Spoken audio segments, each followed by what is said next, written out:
my name is Pascal. Today we are going to do a little tour of my Rogue home gym and boxing gym that I have built here in my garage during the pandemic in Ireland. So this will have a bit of a European touch on things, as I find that a lot of videos are out there that are US related. And if you want more information on the different products that I have in here for inspiration for your own gym build, then please follow the links in the description box below. Centerpiece of my home gym is the RM4 that you see right behind me, which I have gotten during the pandemic. I'm super happy with the RM4. Unfortunately, there were not a lot of color options when I was buying. The good news is in Europe you do have color options for the Rogue RM4, and you just have to watch out for stock. The other thing is also that the gap in Europe between the Rogue Monster Lite, so the Rogue 490C for example, and the RM4 is a bit wider because the newest upgrades of the Monster Lights have not trickled down yet in 2021, where there's also numbering on the uprights for the Monster Light version. Now I've been using this rack now for a year. It's not going anywhere. I'm super happy with it. I squat up to 180 kg in it, and so far it didn't drop anything, so that's nice. But it was also easy to assemble. I could also have done that. I did it actually by myself. I moved once with this rack and it has a few little marks, but no real major chipping, only scratches. So also the coating is top quality and you won't regret buying a rack from Rogue.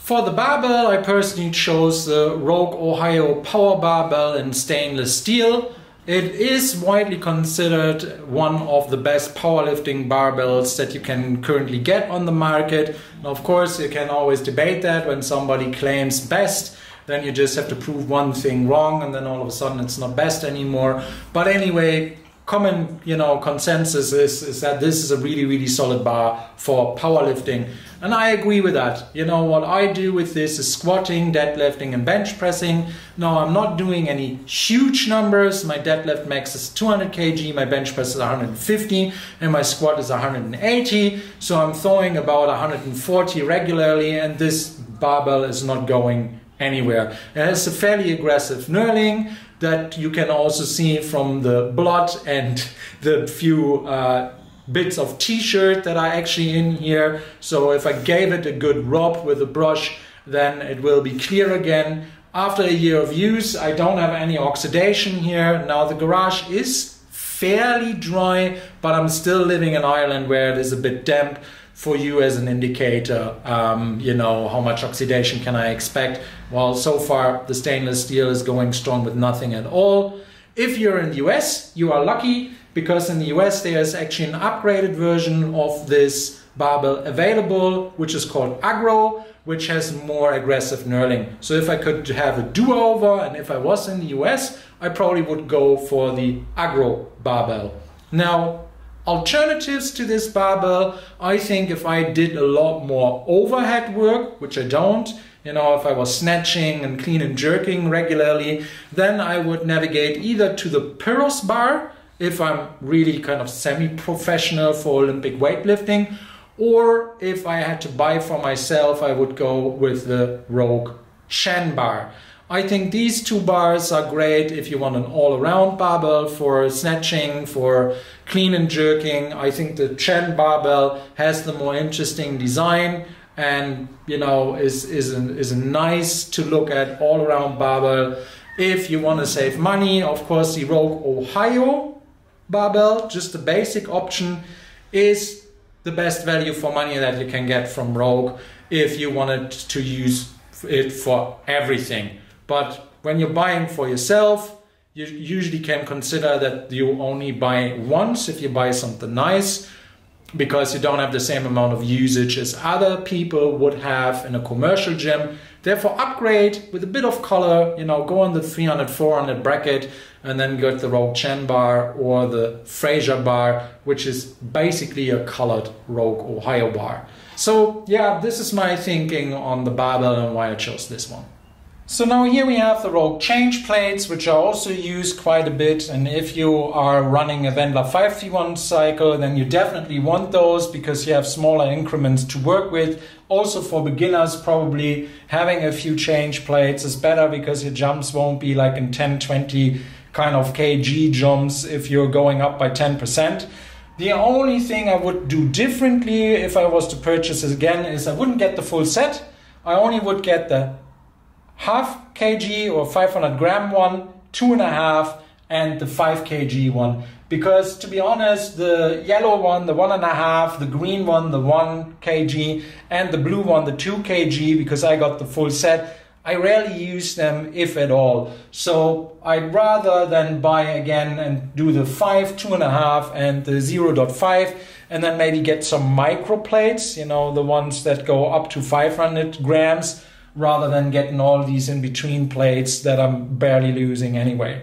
Another thing you see in the frame here is the storage pins. Now the storage pins themselves are excellent. The plates really slide off and on very nicely and easily. The only thing that I would do differently if I was to purchase this again is to get the long version of the storage pins all around. I got first the short ones and then in the later iteration I got the longer ones.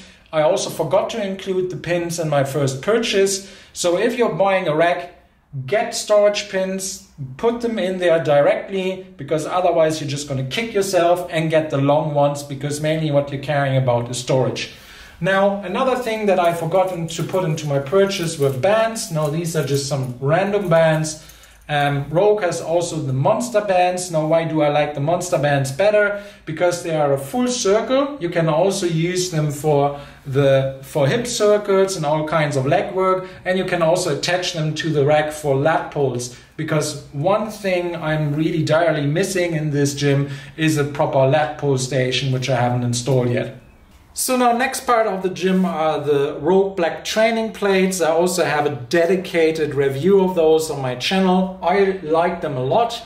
I think they look great. They also are good to use, and even if they get dirty, then you won't see the markings directly because they're black. Whereas with competition plates, you actually do see the markings quite quick. We will also see the flip down safeties here. Now, do you really need them? I think if you're not dropping your weights inside the rack quite often, if you don't do a lot of rack pulls, and also if you're working with fairly light weights, so light weights, I mean anything under 400 pounds, then I think the pin and pipe safeties are more than enough. The only configuration where I think that the flip down safeties do make a lot of sense is when you get them together with the utility seat, which is I think also only available in the US, but don't quote me on that, because if you get them together with the utility seat, I think you have a very safe setup for box squats. Now a lot of people do box squats and I think it's often kind of a haphazard setup. Now with that, if you do it often, then you will have the flip down safeties and the rack utility seat, and it will be very adjustable in height and very stable, even for very high weights. So the flip down safeties, I do like them. Also, if you're in a confined space, you should get the flip down safeties, because with a pin and pipe, you always have to feed it from the front, which assumes that you have the space in front to feed them in. If you don't, then get the flip down safeties. I also have a dedicated review on those on my channel. So that's the bottom part of the rack, and now let's move on to the bench. So the bench that I rest my weary head upon from time to time is the Rogue Adjustable Bench 2.0. So if you are thinking about the utility bench and, you know, basically just skip it, okay? The utility bench, I personally think, is to be upgraded into an adjustable bench anyway once you get a home gym setup. So you might as well right away go with an adjustable bench. Now in Ireland or in Europe, you also don't really have the option of rep fitness benches, which are better, faster, cheaper than the Rogue fitness benches. But as they don't have any distribution here in Europe, you might as well go and get everything from the same vendor, on the same shipment, on the same pallet, which is also a recommendation for you from me. If you really go and build your home gym, get a lot of thought in first and then get everything on one pallet. Everything that you order by piecemeal will just annoy you. It will cost more, you will have to wait around, and it's not really great. So skip the utility bench and maybe save money a bit longer and directly go to the Rogue adjustable bench. You won't regret it. Also, go for the adjustable bench 2.0 rather than the AB models, because the AB models have a pin action to adjust the bench itself, and these pins, you know, you need to apply a WD-40, you know, it can break, whereas this is really a very, very simple mechanism to put it up and down. I also have a dedicated review of this bench here on my channel if you wanted to dig deeper on that. Next thing to talk about is the lifting platform, which I have placed in front of the rack rather than the rack on the lifting platform itself. This is where I mainly deadlift, and also you do all of my warm-ups and my floor work, like my floor work. I think this is a great little addition if you can afford it in terms of space, because I really, really appreciate doing any kind of yoga or anything on this rather than right on the concrete or the artificial grass that I've laid down in the boxing area. So this is really nice. I got the smooth finish on those, so with the knobs on the other end.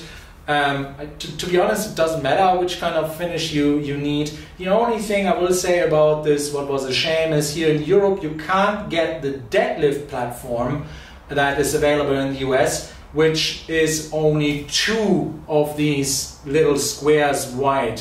So, you know, again, if I could have a redo, because I think I've eaten up a bit too much space here, because I still want to fit in a Rhino Bell squat, then I would have gone for an RM3 instead of an RM4, and I would have gone for the deadlift platform instead of the Oly lifting platform, just to save the space and crunch everything a bit together, so that I can then go for the Rhino Bell squat on top of that. Now, of course, everybody to their own tastes. But also Matt Fraser says in his gym tour that you only need a deadlift platform even if you're snatching and clean and jerking, because if you need all that space here for a clean and jerk, then you're doing it wrong, because it would be a straight line upwards. But I leave that up to you to decide. The deadlift platform itself was easy to install, and does it really impact the noise through the house? No. You know, if you do deadlifts and clean and jerks and snatches, no matter how you do them, you will hear them through the entire house. So, you know, if you don't want to be too loud in the house, just don't do these exercises anywhere near your house. So the next thing to talk about is the Rogue Echo bike that I'm sitting on now for what it's been designed for, which is very, very high intensity interval training. It's perfect for that, and I've been using it for that. What I would like to challenge you on though is, are you really gonna use it? Now, I paid about 700 bucks for this, and I'm actually not using it, or haven't been using it as much as I should have. The idea was that my wife and I lose a couple of pounds, that she would also be in here from time to time actually using this, but because this is a bit of an intimidating sit-up with the air bike and all the air coming up and all of that, and my wife wasn't that much into fitness beforehand, you know, it never really materialized that she would often use this. And then I also just fell into the habit of avoiding cardio as much as I possibly can, because I have run marathons, but now I'm just into lifting. Now recently I've gone back to just, you know, put a finisher in for 4 to 5 minutes with the intervals, and it is perfect for that. Still, if I look at all of the other gyms that I follow on YouTube, what I often see is that this Echo bike or any kind of air bike goes in favor of a Peloton or something that looks a bit more moderate so that the wife could also use it. So, you know, if the intention is already there, that, you know, you get a bike in to make everybody happy, then maybe don't get something as aggressive as the Echo bike, so that your wife or your partner or whoever you're training with will actually use it. Look at the Peloton, that would be the premium option of it, but there are also upright bikes from Nordic Trek and from Horizon that you can look into rather than the Rogue Echo bike. Now, for what it has been designed for, it's probably the best value you can get for your money, but are you actually going to use it? I have to bring myself to use it. I'm doing it more, but I didn't get out the full value out of this that I thought I would in the first year, and I think I'm not alone with that. But I'm also happy that it's here. So that for the Rogue Echo bike.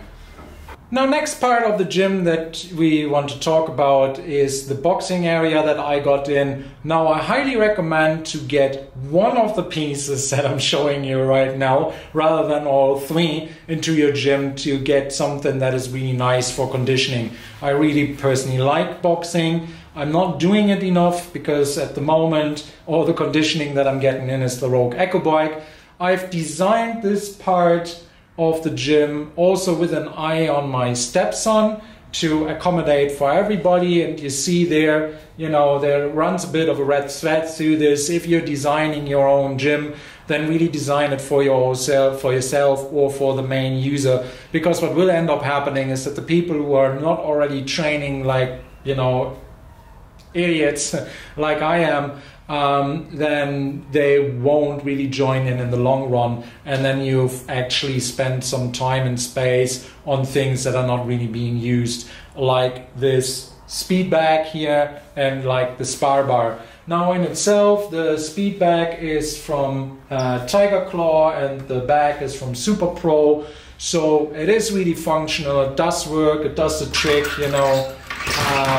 But as a workout, this is a bit boring, and it's also very, very loud. You actually hear this whole thing through the entire house, so I should actually have had listened to the advice that you find in Fran Sands' email subscribing list, where he says, well, basically he doesn't even have this in this gym. Now, of course, there are all kinds of positives to this, and if you're boxing related training, you know, if you want to go all out on that, get one. But I think out of the three items that I have for boxing training, this is the one that I would remove and get a refund on the most likely, because it is loud, I get the least amount of training out of it, and because I'm not a boxer, really the, you know, eye-to-hand coordination on the boxing bag, on the speed bag, is not that important to me. And, you know, even the neighbors have complained about the noise out of this thing. You can also get this in a cheaper setup. I got one that is adjustable in height. Now, to be honest, I also didn't really think that one through, because if it's adjustable in height and there's only 2 users, why would you make it adjustable? You know, so if you get something adjustable, get it in a commercial setting, but not in a private setting. In a private setting, get something that is fixed, because it's usually cheaper, and just get your measurements right for the 1 or 2 people who will use it the most. Now, next thing up is the spar bar, and the spar bar is absolutely the boxing equipment that I would recommend to anyone if they're asking me, hey, what should I get? Should I get a punching bag? Should I get a speed bag? Should I get this little spar bar thing? And if you want a bit more detail on that, go on my Instagram, follow me, and just scroll a bit down, and then you'll see me actually working this thing. Now, why do I like this so much? Because I think this has everything you need for boxing training with a feedback loop, and it is also foldable to the wall, and it is even cheaper than the speed bag and the punching bag that I will show you. So what's not to like about this?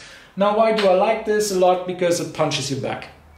So you really have feedback in this, you know, you go, you punch it, it swings, you can duck under it. So it is the closest I think you can get to a real boxing scenario without having an actual sparring partner. It will also injure you if you don't take care, and it can be folded to the wall like this. So this makes it also a lot more space efficient without a lot of hassle than the punching bag that I have. Now the only drawback, of course, is you can't really go full power on this spar bar. If you manage to, okay, but then also be good at either blocking or ducking, because if you punch this full force, it will swing back at you full force. So to, you know, get more punching in and more punching power, the punching bag is definitely better. And what you also can't do with this is you can't do a high-low combo, because it only has one swinging part, and therefore anything that goes low, you know, doesn't have anything, any kind of target area. So if you want to learn full boxing routines with jab, jab, liver hook or something like that, then you do need a punching bag.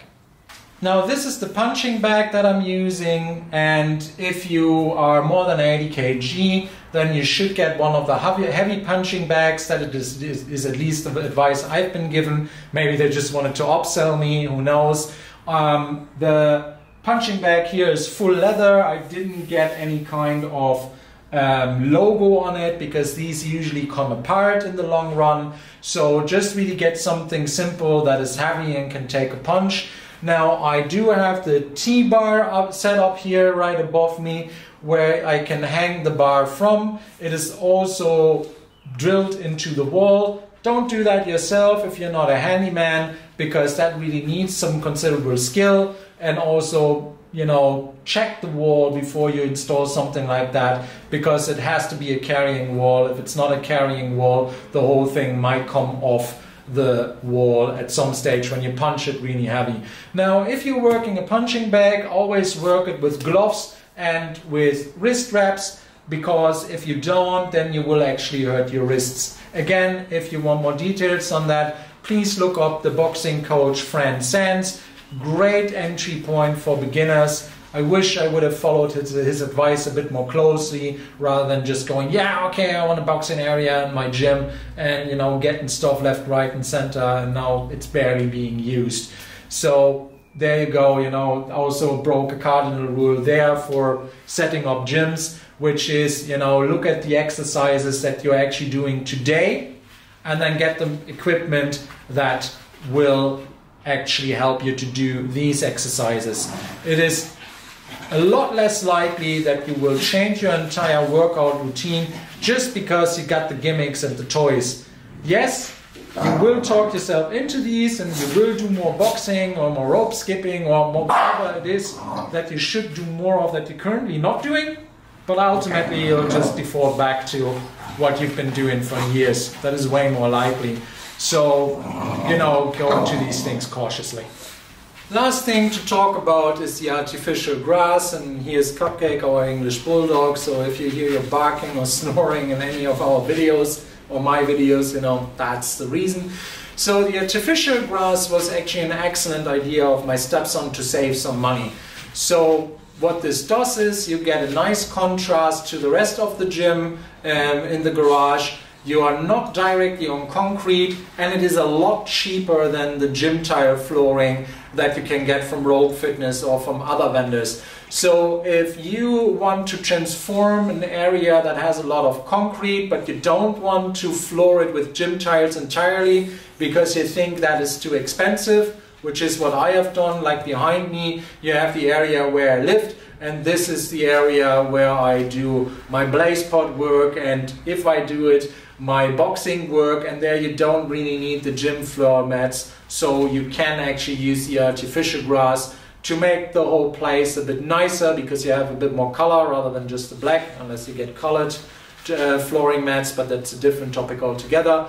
And you know what you see here, the whole entire artificial grass was, I think, 150 bucks, and I put it down with Gorilla Tape. So you know, what's not to like about that? You save a lot of money, you're not directly on the concrete, but you're still able to move around and have some fun. And if you wanted to do some sled work, if you really have a very, very big area to cover, you know, then this artificial grass is even better, because with the gym flooring mats, they don't really work with the sleds that are commonly in use. Now in total, this whole setup was, I think, about 7,000 euros. And I had 2 major evolutions of this because I moved once. And I hope you like the content. If you have any kind of questions on any of the material you saw here, on some I've already done deep dive reviews, so just check those out. I will spare you the little its and bits here, because, you know, like kettlebells and all of that, just get them wherever you can get them. Yeah, and I hope that was enjoyable, and now you've seen what Pascal does and how his whole gym came about. Thanks for watching. Please like, subscribe and tell your friends about my channel. Have a very nice day, and I hope to see you soon. Bye bye.